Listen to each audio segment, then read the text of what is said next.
দর্শক শুভেচ্ছা নেবেন। শিগগিরই কর্মসূচি ঘোষণা করবে ইসলামী আন্দোলন। চরমোনাই পীরের পক্ষ থেকে এই ঘোষণা দেয়া হয়েছে। আমরা বিশ্বাস করি চরমোনাই পীর সাহেব হুজুর যদি আগামীকালকে শেখ হাসিনার পদত্যাগের দাবিতে রাজপথে নামেন, আমি বিলিভ করি, বিশ্বাস করি, উনার পিছনে লাখ নয় কোটি কোটি মানুষ নেমে যাবে। পররাষ্ট্র মন্ত্রণালয়ের ব্রিফিংয়ে জানতে চাওয়া হয় বাংলাদেশে বিরোধী দলের শীর্ষস্থানীয় নেতাদের গ্রেপ্তারের বিষয়ে ভারতের মনোভাব কি এবং তারা এটা নিয়ে কি ভাবছে। এমন প্রশ্নের জবাবে অরিন্দম বাগচি বলে, আসসালামু আলাইকুম, আমি আপনাদের কাছে দেখাবো এবার তত্ত্বাবধায়ক সরকারের দাবিতে কঠিন প্রস্তুতি নিয়ে মাঠে নামতে যাচ্ছেন ইসলামী আন্দোলন। আর এইদিকে ইসলামী আন্দোলনের প্রস্তুতি নিয়ে একই তথ্য দিলেন গণ অধিকার পরিষদের ফারুক ভাই, যা শুনলে আপনারা অবাক হয়ে যাবেন। তো আজকের এই ভিডিওগুলো অত্যন্ত গুরুত্বপূর্ণ। আমি আশা করবো যে আপনারা এই সম্পূর্ণ ভিডিওটি দেখবেন, আর এই সম্পূর্ণ ভিডিওটি দেখলেই বিস্তারিত জানতে পারবেন। আর এই ভিডিওগুলো দেখানোর আগে আপনাদের কাছে ছোট্ট একটি রিকোয়েস্ট, আপনারা যদি চ্যানেলে নতুন হয়ে থাকেন তাহলে নিত্য আপডেট নিউজ সবার আগে পেতে আমার এই চ্যানেলটি সাবস্ক্রাইব করে আমার সাথেই থাকুন।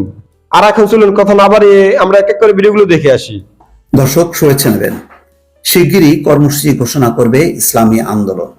চরমোনাই পীরের পক্ষ থেকে এই ঘোষণা দেয়া হয়েছে। সেখানে বলা হয়, দলীয় সরকারের অধীনে সংবিধানের দোহাই দিয়ে নির্বাচনের আয়োজন দেশকে আবারও বিপর্যয়ের দিকে নিয়ে যাবে বলে মন্তব্য করেছেন ইসলামী আন্দোলন বাংলাদেশের আমির মুফতি সৈয়দ মোহাম্মদ রেজাউল করিম পীর সাহেব চরমোনাই। তিনি বলেছেন, বর্তমান পরিস্থিতিতে সুষ্ঠু, অবাধ, নিরপেক্ষ ও বিশ্বাসযোগ্য কোনো নির্বাচনের পরিবেশ নেই। সরকারের নির্দেশনায় সিসি আরেকটা একতরফা নির্বাচনের তফসিল ঘোষণা করলে দেশের মানুষ তা গ্রহণ করতে প্রস্তুত নয়। দর্শক, ইতিমধ্যে আপনারা জানেন যে 10ই নভেম্বরের মধ্যে সরকারের পদত্যাগ দাবি করা হয়েছে বাংলাদেশ ইসলামী আন্দোলনের পক্ষ থেকে, এবং তারা বলেছে যে এই সময়সীমার মধ্যে সরকার পদত্যাগ না করে তাহলে ইসলামী আন্দোলন শুরু করবে এবং সর্বাত্মক আন্দোলন তারা নিয়ে যেতে চায়। সেই কথাটি আবারও তারা পুনরুল্লেখ করলেন। বৃহস্পতিবার বিকেলে পল্টনস্থ কার্যালয়ে ইসলামী আন্দোলন বাংলাদেশের চলমান রাজনৈতিক পরিস্থিতি পর্যালোচনা সভায় সভাপতির বক্তব্যে এসব কথা বলেন। দলের এক সংবাদ বিজ্ঞপ্তিতে এই তথ্য জানানো হয়। চরমোনাই পীর বলেন, শিগগিরই সংবাদ সম্মেলনের মাধ্যমে দলের পরবর্তী কর্মসূচি ঘোষণা করা হবে। ধারণা করা হচ্ছে 10 তারিখের পরে আসলে শুধু ইসলামী ধারার দুটি প্রধান দল জামাত ইসলাম বা ইসলামী আন্দোলন নয়, বাম ঘরানার যে রাজনৈতিক দল আছে বাসদ, সিপিবি সহ বিএনপি এবং সমমনরা, তারাও আন্দোলন শুরু করবে একযোগে। ফলে পরিস্থিতি আসলে 10 তারিখের পর থেকে কোন পর্যায়ে যাবে, বিশেষ করে তফসিল ঘোষণার পরপরই এটি বলা খুবই কঠিন। দর্শক, দলের মহাসচিব প্রিন্সিপাল হাফেজ মাওলানা ইউসুফ আহমেদের পরিচালনায় অনুষ্ঠিত সভায় উপস্থিত ছিলেন প্রেসিডিয়াম সদস্য মাওলানা সৈয়দ মুসাদ্দেক বিল্লাহ আল মাদানী, দলের সিনিয়র নায়েবে আমির মুফতি সৈয়দ মোহাম্মদ ফয়জুল করিম শাহেক চরমোনাই, প্রেসিডিয়াম সদস্য অধ্যাপক আশরাফ আলী আকন সহ নেতৃবৃন্দ। ইসলামী আন্দোলনের আমির বলেন, মানুষ আর নীল নকশার নির্বাচন হতে দেবে না। দেশের সংঘাত সহিংস পরিস্থিতিতে জনগণ ও দেশের অধিকাংশ নিবন্ধিত রাজনৈতিক দল বর্তমান সরকারের অধীনে নির্বাচনের বিরুদ্ধে অবস্থান নিয়েছে। কোনো সুষ্ঠু, অবাধ, নিরপেক্ষ, বিশ্বাসযোগ্য নির্বাচনের পরিবেশ সৃষ্টি না করে একতরফা নির্বাচন দেশকে অশান্ত করে তুলবে। তিনি বলেন, নির্বাচনকালীন সরকারের রূপরেখা তৈরি না করে নির্বাচনের ঘোষণা বিদ্যমান সংকটে নতুন মাত্রা যোগ করবে। আমরা বিএনপি, জামাত ইসলাম সহ অন্যান্য প্রায় 37টি রাজনৈতিক দল একযোগে একসাথে রাজপথে আছি। আমাদের যার যতটুকু শক্তি সামর্থ্য রয়েছে, আমরা আমাদের শক্তি সামর্থ্য নিয়ে রাজপথে আছি। ইসলামী আন্দোলন অনেক বড় একটি রাজনৈতিক দল, লাখ লাখ নেতাকর্মী রয়েছেন, তাদের অনেক বড় শক্তি তাদের। আমরা বিশ্বাস করি চরমোনাই পীর সাহেব হুজুর যদি আগামীকালকে শেখ হাসিনার পদত্যাগের দাবিতে রাজপথে নামেন, আমি বিলিভ করি, বিশ্বাস করি, উনার পিছনে লাখ নয় কোটি কোটি মানুষ নেমে যাবে ইনশাআল্লাহ। এটা আমাদের দৃঢ় বিশ্বাস। রাজপথে এই মুহূর্তে যারাই নেতৃত্ব দেবে, যারাই লিড দিবে, তাদের পিছনেই এদেশের জনগণ নেমে যাবে। তাদের পিছনেই মৌমাছির মতো ঝাঁকে ঝাঁকে এদেশের মুক্তিকামী জনতা নেমে আসবে রাজপথে। আমরা সেটি ইসলামী আন্দোলনের কাছ থেকে দেখতে চাই। ইসলামী আন্দোলনকে আমি ভালোবাসি, প্রত্যেকটি ইসলামিক শক্তিকে আমি পছন্দ করি, ভালোবাসি। যাই হোক, ইসলামিক বিভিন্ন রাজনৈতিক দলের মাঝে কিছুটা দূরত্ব আছে। দিন দিন সেই দূরত্ব কিন্তু কমে আসছে অনেকটাই। আলহামদুলিল্লাহ, এটা আমাদের জন্য বড় একটি পাওয়া, বড় একটি অর্জন।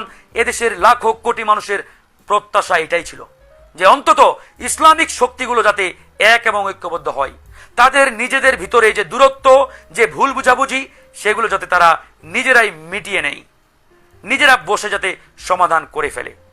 আশা করি অনেকটাই কমে আসছে।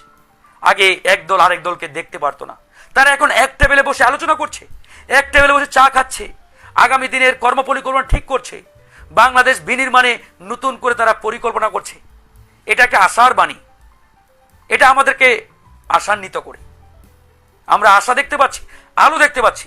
আজকে বাংলাদেশের 95% মুসলমান, এটাকে অস্বীকার করতে পারবেন না। কিন্তু আমরা দুর্ভাগ্যজনক হলে সত্য, মুসলমানরা সবচাইতে নিপীড়িত, নির্যাতিত হচ্ছে দেশে। দাড়ি টুপিওয়ালারা সবচাইতে বেশি নির্যাতিত, নিপীড়িত আজকের এই বাংলাদেশে।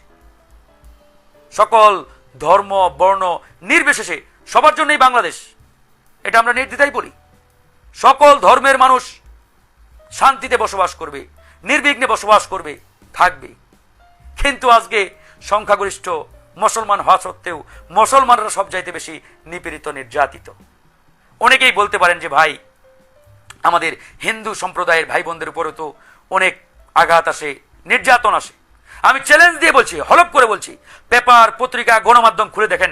ইভেন যারা হিন্দু সম্প্রদায়ের নেতা রয়েছেন তাদেরকেও জিজ্ঞেস করেন, যতগুলো হামলা হয়েছে, নির্যাতন হয়েছে আমার হিন্দু ভাই বোনদের উপর, প্রত্যেকটা হামলার সাথে ক্ষমতাসীন সরকারের নেতাকর্মীরা জড়িত, এই আওয়ামী লীগের নেতাকর্মীরা জড়িত। পেপার পত্রিকা খুললেই প্রমাণ পেয়ে যাবেন। অন্যান্য দলের কেউ জড়িত নয়। আজকে জামাতকে রাজাকার তকমা দেয়, এই তকমা দেয়, সেই তকমা দেয়। দেখেন তো জামাতের কতজন নেতাকর্মী আমার হিন্দু ভাই বোনদের উপর আক্রমণ করেছে, হামলা চালিয়েছে, দেখাতে পারবেন না। বিএনপির কয়জন করেছে? খুব কম, নাই বললেই চলে। হয়তো দু একটা বিচ্ছিন্ন ঘটনা থাকতে পারে, কিন্তু আওয়ামী লীগের ভুরি ভুরি প্রমাণ আমি দিয়ে দেখাতে পারবো। এই যে গুগল আমার সামনে, আপনাদের হাতে হাতে মোবাইল আছে, গুগলে সার্চ দেন, শত শত প্রমাণ পাবেন।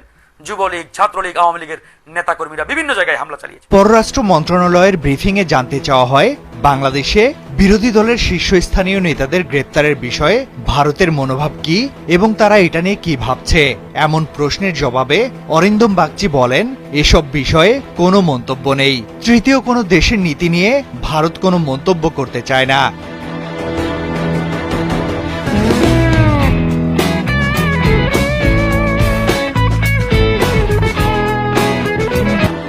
এ সময় তিনি তার বক্তব্যের ব্যাখ্যায় বলেন, বাংলাদেশের নির্বাচন তাদের অভ্যন্তরীণ বিষয়, সে দেশের জনতাই তাদের ভবিষ্যৎ নির্ধারণ করবেন। তবে ভারত সে দেশের একটি ঘনিষ্ঠ বন্ধু ও সহযোগী, সেই হিসাবে সে দেশের গণতান্ত্রিক প্রক্রিয়ায় ভারত শ্রদ্ধাশীল। একটি স্থিতিশীল, শান্তিপূর্ণ ও উন্নয়নশীল দেশ হিসেবে গড়ে তোলার ক্ষেত্রে বাংলাদেশের লক্ষ্যকে ভারত সমর্থন জানিয়ে যাবে। আমি আশা করছি যে আপনারা সম্পূর্ণ ভিডিওটি দেখেছেন। আপনাদের যদি বিষয়টি নিয়ে কোনো মতামত থাকে আমাকে অবশ্যই কমেন্টে জানাবেন। আর আপনারা যদি চ্যানেলে নতুন হয়ে থাকেন তাহলে আমার এই চ্যানেলটি সাবস্ক্রাইব করে আমার সাথেই থাকুন। তো দেখা হচ্ছে পরবর্তী ভিডিওতে। সে পর্যন্ত সবাই ভালো থাকবেন, সুস্থ থাকবেন। আল্লাহ হাফেজ।